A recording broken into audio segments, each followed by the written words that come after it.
Alright, welcome back to R for BRFSS. I'm Jennifer, your instructor for this tutorial series. Right now we are on the second part of a three-part video segment about prevalence estimates.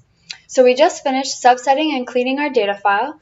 Now we are going to set our survey design using BRFSS weights, analyze our data, and then format our data into a table.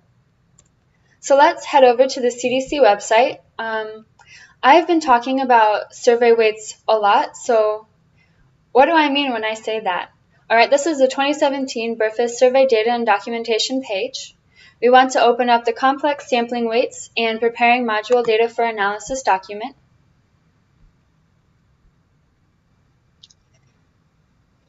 As you know, BRFSS is collected every year by telephone and cell phone since 2011. So let's see. Dun, dun. And as we've been working with our California data file, you know that we only have about 9,000 respondents. I went to school with like 3,000 people in high school, so obviously 9,000 is not the whole population of California. So what we have to do is apply a survey design using sample weights in order to account for the rest of the population of California or of whatever state or across the nation. Right, so researchers using BRFSS data should conduct analyses with complex sampling procedures. They also should appropriately stratify and weight the data in their work. Potential bias resulting from selection probabilities and non-coverage among segments of the population can be reduced through weighting. So that's why it's really important to set the survey design and apply your sample weights. So we're just using the core module. Questions from the core module, so we'll use this variable called LLCPWT, that stands for landline cell phone weight. All right, and we also will be working with two more variables. STSTR is for stratification of our sample, and PSU, I believe, is primary sampling unit. That's just the respondent's record ID. All right, and here is some example SAS code about how to set your survey weights, survey design, applying the sample weight. And I owe CDC a big apology because I said that they didn't have any resources available for anything except for SAS. And actually, as you can see here, here's some example R code. So I spoke too quickly, and I'm sorry, CDC. Thank you for putting this in here. But I did look back at 2016, 2015, and 2014, and there isn't R code there. So it looks like this might be the first year that they're offering some sample R code. And when I've analyzed BRFSS using R in the past, I also used this survey package. So I feel more confident about my previous analysis, seeing that the CDC recommends the survey package. All right, here's some sample code. Here is where they set their survey design. Here's that the stratification variable, the weighting variable.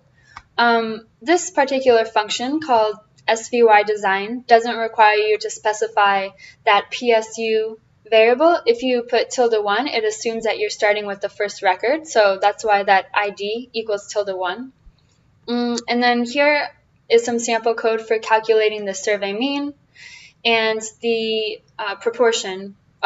percentage on the survey mean function for different health variables. One thing I want to point out is this sample code is really helpful, but there's an error in here. So if anyone from the CDC is watching this, R is definitely case sensitive. So your variables in the original XPT file and in the codebook and in all of the subsequent CSV files that we've been working with are capitalized. So our LLCP weight variable is actually in all caps X_LLCPWT. So if you try to run this code with these lowercase letters and without the underscore and without the X, it's not going to work.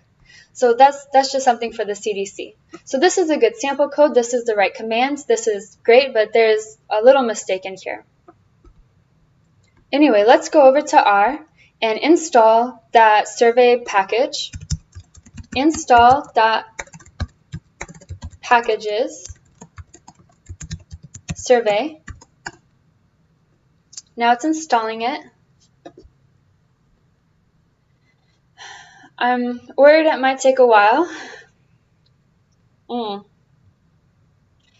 As you know by now, you know me well enough that when things take too long to load, I kind of start rambling. So I'm going to try not to do that. Just sit here.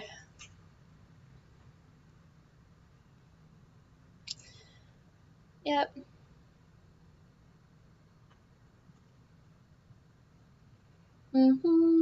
Okay, so what we can do while we're waiting is we can look up the survey package on the internet. So let's search for our package survey.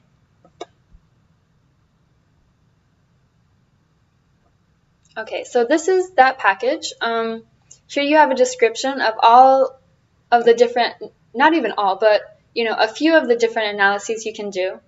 This is a really large package, actually. It has a lot of functionality, 137 pages worth of functions. So here's the documentation on that. Yep, so what we'll be working with first is that svydesign function, which is svy, which is right here, svydesign. Svydesign, so let's click on that and look at that functionality. Yeah, so this is the command called svydesign, and here are the optional arguments.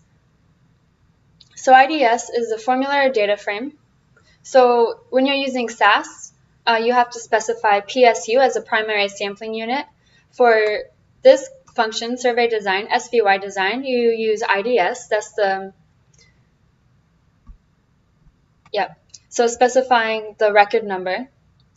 Here's the strata. We're using str. And there are a lot of other options in here which don't really apply to us, and also, according to the CDC, they didn't use these other arguments in their svydesign function, so we don't really have to worry about them either. We'll just keep things as simple as possible. Yep, let's check on that package. It's still not ready, so I hate it when this happens. Right, so we will start by working with the survey package, but actually some of the output that comes from the survey package is not really user-friendly, and it's hard to specify. Like, I think that the function is doing what we want it to do underneath the hood, but it doesn't display the output in a way that the user can understand. And by that, I mean, if you remember, we're mimicking our analysis on this surveillance report. And they look at prevalence estimates with standard errors and 95% confidence intervals, right? And they also look at unweighted sample sizes. So we want to use a function that gives us all of that at one time. And so the closest thing in the survey package that does that is this command called srvymean, and then specifying the factor, which gives you the percent. So if you do this, srvymean tilde factor for this arthritis variable, it will give you the proportion for this single factor. But we also want to look at sex differences. So we want to specify 2 factors within that parentheses. And using the survey package, it's just really hard to get that syntax and that grammar correct in order to give you the output that we're looking for. So we're going to start with the survey package. Let's check on whether it's loaded. Okay, so it's loaded, thank God. So we're going to start with this, but then we're going to use another package called srvyr. So let's call survey out of the library. All right, and we're going to set our survey design, and we'll call it California Girls 17 underscore prevalence estimate DSGN for California Girls 17 prevalence estimate design. Set the assignment arrow. That function is svydesign. Set our ID equal to tilde1, our stratification variable equal to tilde x underscore str. Let me make this window larger for you so you can see it all. Set our weights equal to tilde x underscore LLCP weight. And the data equals our CG17 prevalence estimate. All right, so now we've just set our survey design. And we can check the structure of that survey design. So CG17 underscore PE underscore DSGN. So you can see it does call in our data table, but there's a lot of other information here related to like the clustering, that stratification variable, right, and the sampling weights. So we can call it up. R treats this survey design, this new object we've set, as a data frame. So we can work with it like a data frame, but it has this extra internal information related to this, which we've specified in the command. All right? So as I was saying, let's call that srvymean command and try to svy and try to call the proportions for one of the factors. So let's work with RF smoke 3, so adults who are current smokers. CG17 PE underscore DSGN and na.rm for remove the missing values equals true. Even though we know that we recoded all of the missing values to 0, let's just add that anyway because the CDC sample code has na.rm equals true. So we'll just mimic their code for now. Do I have all my, oh, I need one more parenthesis. Enter. I don't need that parentheses. All right. RF, and you see this, the time it took for that survey package to install really got me flustered, so I'm just typing worse than usual. This is the code we actually want. Srvymean, parentheses, tilde factor, parentheses, RF, smoke 3, parentheses, comma, CG17 underscore PE underscore design, comma, na.rm equals true.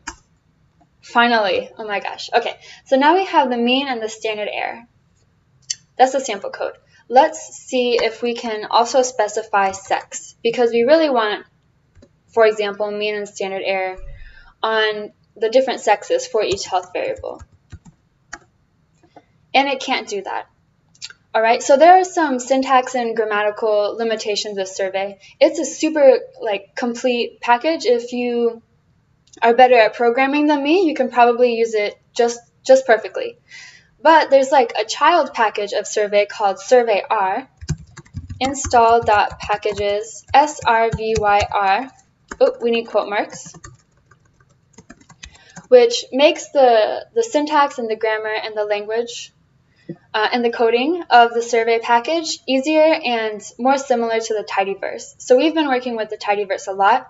So when we use svyr, it will be more familiar to us. So I hope this doesn't take a long time to load, but while it is, let's check out the svyr package. All right, R package svyr.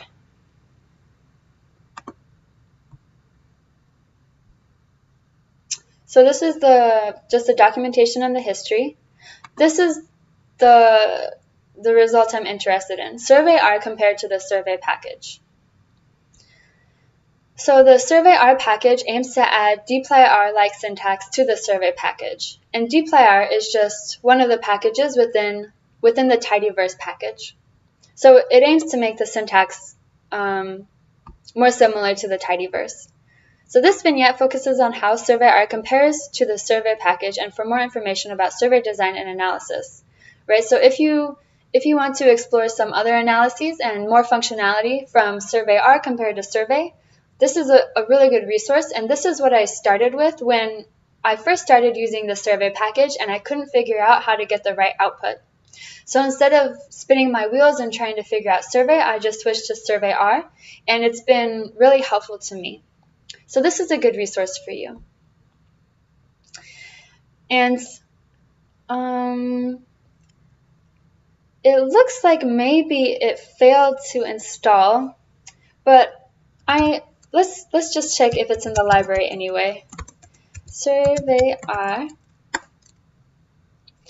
I hope it works. Gosh, this is just not my day. It's hard to install packages sometimes, but I think our srvyr library is open and operational now. So what we're going to do is we are going to set our CG17 PE design. So the previous one we called design with DSGN because that was the name of that command, was svydesign. Was it? What was the name of that command? No, it was actually srvydesign. But in the BRFSS example, our example in the BRFSS website, they called their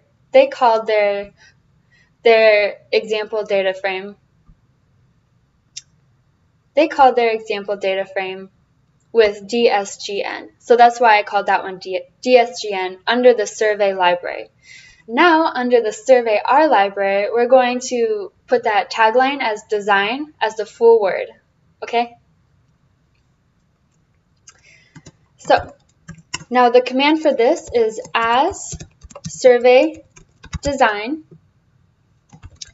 We want our data equals the CG17 underscore PE, our ID or IDS equals, in quotes, X underscore PSU. That's our primary sampling unit.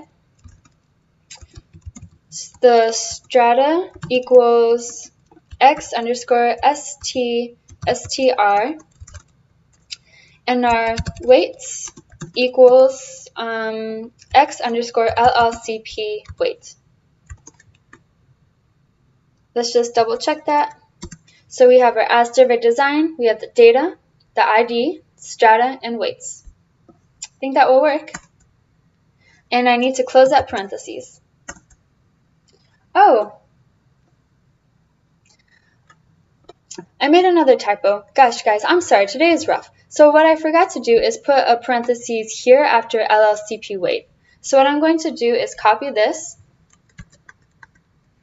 escape out of that command, paste it in, and put my quote mark in there. Okay, and all of the correct code will be provided in the description. Okay, so let me refocus and try to not make as many mistakes like that anymore.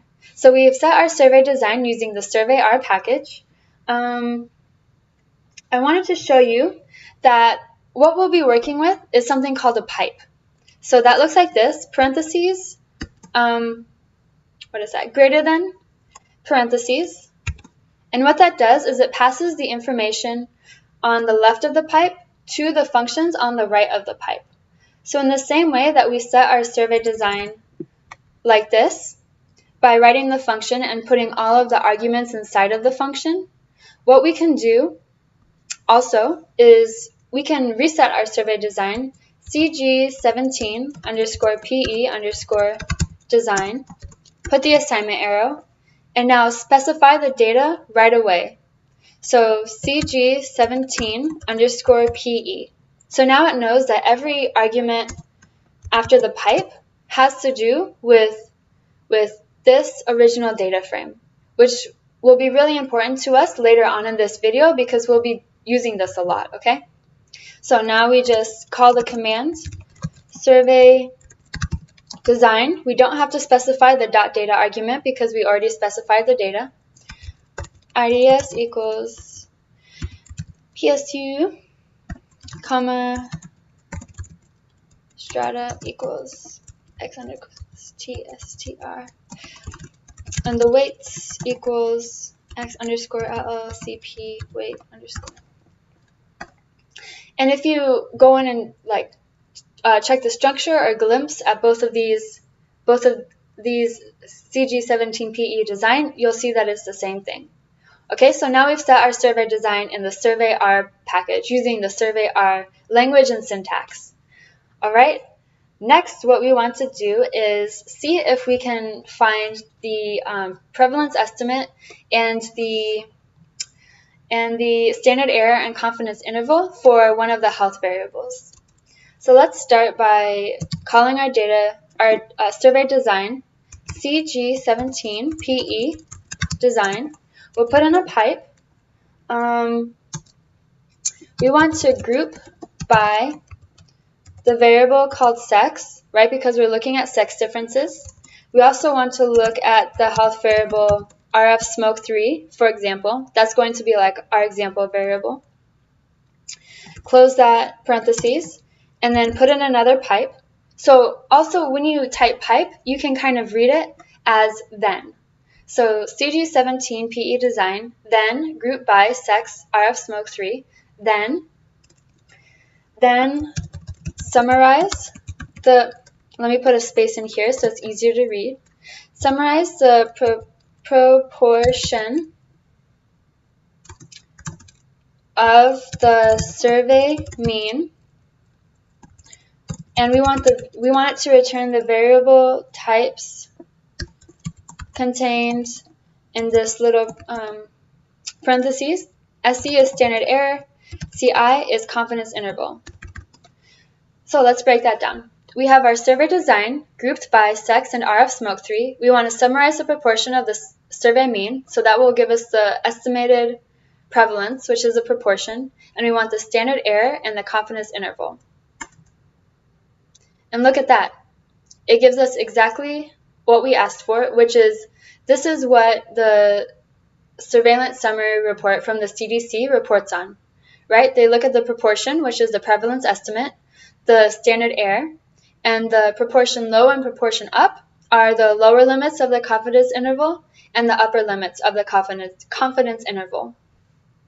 We can go a step further to only look at the lines where our value of interest corresponds to 1, right? Because we recoded everything to where 1 means, yes, this is what the surveillance summary reported on. So let's call that command back in, put a pipe again, so then filter where, let me see if I can move that up and move this over so you can see it better. Okay, now filter where x underscore rfsmoke3 equals 1. Yep. And now we only get the responses for females and males where they are current smokers. So 1 is they are a current smoker, 0 is they're not a current smoker. So this is exactly the data that we want for mimicking the analysis from the surveillance summary. They also described unweighted sample sizes, right? So they looked at the unweighted sample size of the population having this specific health indicator. So in order to calculate that, we don't want to use our survey design object. We want to use our just cg17pe data frame. So we'll do cg17pe, then count, vars is the variable, equals x underscore rfsmoke3, by equals sex, and then we want to filter out where that variable, which is the rfsmoke3 variable, equals 1. And now we get the unweighted sample size. So in California, of the people surveyed, of the 9,000 people surveyed, 372 females are current smokers, and 582 males are current smokers. All right, and the weighted prevalence estimate for that is about 7% of females and 13% of males are current smokers in California. So if you're feeling overwhelmed at this point and you think, oh my gosh, we've gone over so much code already, I don't know if I can possibly take in any more calculations or any of that, then this is basically all of the information that you need.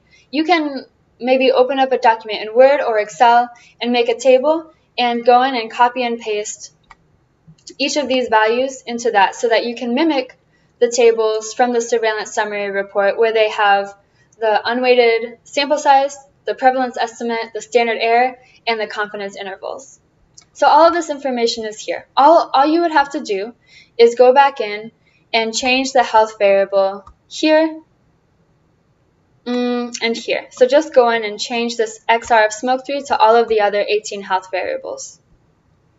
All right, but we are a little bit lazier than that here at for BRFSS. We like to be more efficient. We don't want to copy and paste everything. So what we want to do instead is first we want to get this unweighted count. We want to get it in the same table as these prevalence estimates. So in order to do that, we call in this command. So call that. And then we do a function called svybind, which means column binds. So then svybind are the function on this line.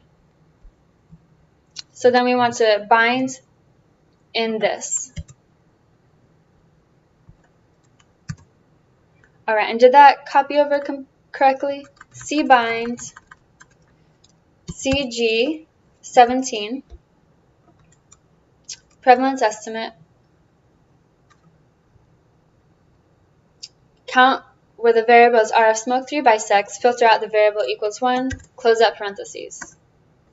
Now what we have is, and just to review, that was this command, this line of code, and then svybind, which is here, and then parentheses, this line of code, and then close parentheses. So that gave us this table with the estimated prevalence estimate, standard error, confidence interval, and the unweighted sample size. Now what we could do is go back in for all 18 of those variables and try to run this, just copy and paste in the name of the variable anywhere you see XRF smoke3. But we don't want to do that. So what we're going to do instead is write a function. Okay, so these are user-defined functions. And the basic structure of a user-defined function is, let's call it myFun for my function, assignment arrow. You do function, you pass in the arguments here. So let's say like argument 1 maybe is the name of the variable. Argument 2, maybe you want to specify a data file. Argument 3, maybe you want to specify whatever. So as many arguments as you want. For our case, in this line of code, we would just want to specify, the only thing that we want to change in this line of code is this health variable. So we only specify one argument, which should be y. And then you put, what's this called? A brace, a curly bracket. And then you put in your code here, and then you end the curly bracket. So what we would do is put in this whole line of code like this. Put in this line of code. Oh, it's not letting me highlight very well. So I'm just going to go over to my Word document where I have all of my code stored and copy it in. So this is the line of code that we've been running, and it works. So when we're writing our own function, we put our code in here. And anywhere there's RF smoke3, we put a y instead. So there's one. Here's another. Here's another. All right, let me just double check this function. I wonder if you can see this. I know my screen is down here. Okay, so our function is, you call the function, right? So you call this command function, you specify the arguments. Our only argument is y, because the only thing we want to replace is that health variable. So it looks like we start with our survey design, then we group by sex and some health variable, then we summarize the proportion, mean, survey variable type, then we filter where that health variable equals 1, then we bind the columns for the CG17_PE data frame, where the count of that health variable by the sex, and filter out 1. So that's how you write a function. It's basically like you write code that works for one variable, and then you swap out that variable or whatever arguments in this way. So now let's see if we can test out myFun on our xrfsmoke3 variable. And we can't. And I showed you this failure on purpose because R is really great, right? I'm a big fan of R. And we're using a bunch of different packages right now. We're using the tidyverse, we're using survey, we're using srvyr, we're using base R. You didn't know it, but we are using base R. And all of these packages have a little bit of a different language. A little bit, I would call it kind of like a dialect. So the way that tidyverse treats quotation marks around variables is it automatically knows that when you're calling a variable, it doesn't need you to specify the quote marks because it already sets it like somewhere under the hood in the language, in the program, whatever. Tidyverse doesn't need you to put quote marks around your variables. But the other packages that we're working with do. So R is confused now because we have some quotes, we have some not quotes. And so I did some digging. I watched a couple of tutorials myself and read up on this, and I found a way around this problem. What we have to do is, rather than typing it all out again, I'm just going to show it to you in my Word document. Let me get this all on the same page. Okay, so this is more or less the part of our function that worked, right? You're seeing the same thing. We group by sex, then we summarize, then we take the survey mean, then we filter, then we column bind the count, and we filter by 1 again. But to take care of that confusing quote situation, we have to set y using this nquo function, which, let's ask R what nquo means. Nquo. And, okay. Actually, I wanted to find it in this rlang package. So here's a description of what nquo does. This is really, really advanced for this tutorial series. This is even too advanced for my level. So I learned something in making this video, actually. But that is the way we get around this confusing, like R being confused by our quotation situation. So we set nquo of y to y. And then anytime where we had y in the function that didn't work, we have to put 2 exclamation points before that y. And this exclamation point is pronounced as bang bang. So now in our function we have y assignment arrow nquo y, and anytime we want to call y, we have to call bang bang y. Alright? If you're overwhelmed, like, rest assured, it took me a long time to figure this out, and I was pulling out my hair. So this video is already kind of long, and by now you're probably like, what is she talking about? But that's fine, because this works. This works, and I'm going to show you that it works. So now we paste in our function, and let's try out our I called it PE for prevalence estimate.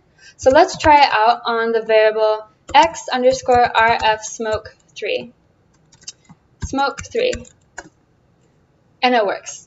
Alright, let's try it out again on the variable rfhealth, and it works. Alright, and the advantage of writing your own function is that now all we have to type is PE parentheses, the name of the variable, instead of having to type in all of this, which is all of the code needed to make this one table like that. Alright, And we love efficiency here at R for BRFSS. And there's a way that you can, there's something called map, which solves iteration problems. So what we want to do is call this PE function over all 19 of our health variables. So when we call the function map, it just automatically runs through each column and applies that PE function. But we still have this like weird quotation problem, and I couldn't figure out how to use map efficiently or correctly for this tutorial series, so I gave up on that. But I'm just letting you know that there is something more advanced that you could do that I couldn't figure out. So if any map experts are out there watching, like, please send me a message because this is really bothering me.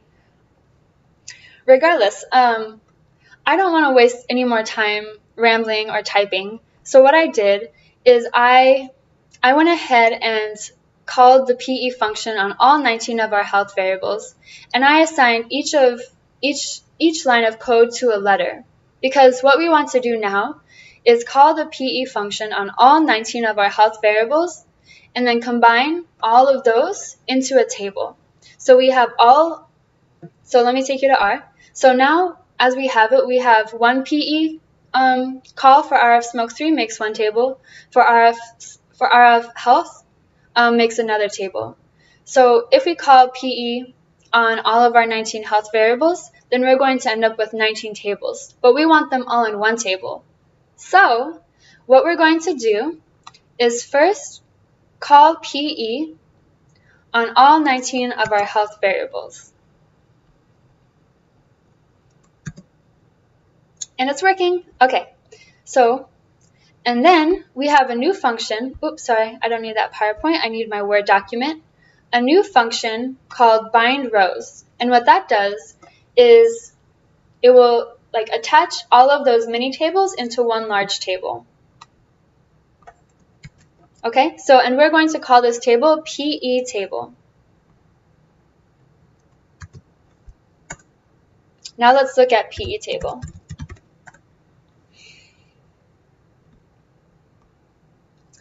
So, the display is kind of ugly, but it's accurate, okay? So what you're looking at is this is the sex column. This is the sex column. This is proportion, standard error, upper limit, lower limit, the variable again by sex, and then the unweighted prevalence estimate. And then here is RF health, the first variable, the second variable, the third variable, all of these like this. And so what it's indicating is that these two lines, so lines 3 and 4, belong to this Phys14D health variable, okay? And lines 5 and 6 belong to this one. Lines 7 and 8 belong to this one, right? So 1, 2, RF health, 3, 4, Phys14D, 5, 6, Mens 14D, 7, 8, HCVU 6, 5, 1. All right, and if you go through each health variable, you can see which rows align with that health variable. Okay, so this table is ugly, but it's accurate. And if you've gotten this far, you're doing really great. This is so advanced. I just figured this out recently. But it's ugly, and you know, we try to be efficient and we try to make things just as easily understandable as possible. So let me minimize this window. What we're going to do is create a new column that stores our health variables, and then we're going to delete all of these weird columns. Right, so we already know this is RF health, Phys14D, Phys14D, Ment14D, Ment14D, right? So we're going to make a new column that puts the variable names like one after the other. And in order to do that, we assign this object called health variable containing all of the column names. So these are all 19 of our health variables, but repeated once, so times 2. Because the first 2 lines were RF health, the second 2 lines were Phys14D, the third 2 lines were Mens health 14D. You know, the last 2 lines are CVD stroke 3. Okay, so this is the object containing our column names. So I already did this. let's just paste it into R. That's a long line of code. And that's our health variable object. Now we're going to add that health variable object to our table, to our PE table, right? So we do PE table $, health variable, and we want that to be the health variable. All right, so now let's call PE table, and we have our health variable column now. It's the last column. Okay, we're so close to being done, guys. Thank you for being patient, and we're doing a lot. So, breathe, maybe pause the video. We only have one last thing to do to make this table like what we're really trying to get it to be. The last thing we want to do is one final subset command. So let's call this PE table 2, assignment arrow. We're going to subset PE table and select the variables containing, in this order, we want the column of the table to be in this order. Health variable, then we want the sex column, then we want n, then we want proportion, then we want the proportion through the proportion upper limit. All right, so now this PE table 2 will only contain the columns health variable, sex, n, and proportion through proportion UPP. Now let's call PE table 2, and let me maximize that for you. There we go. All right, this is the table we're looking for. This is basically the table. This is a copy, or we've mimicked the table in the CDC surveillance summary. But where they had, for them, they had on their far left column all of the different geographic areas. We have our health variable. So they had 19 tables. We have one table with all the health variables on one table.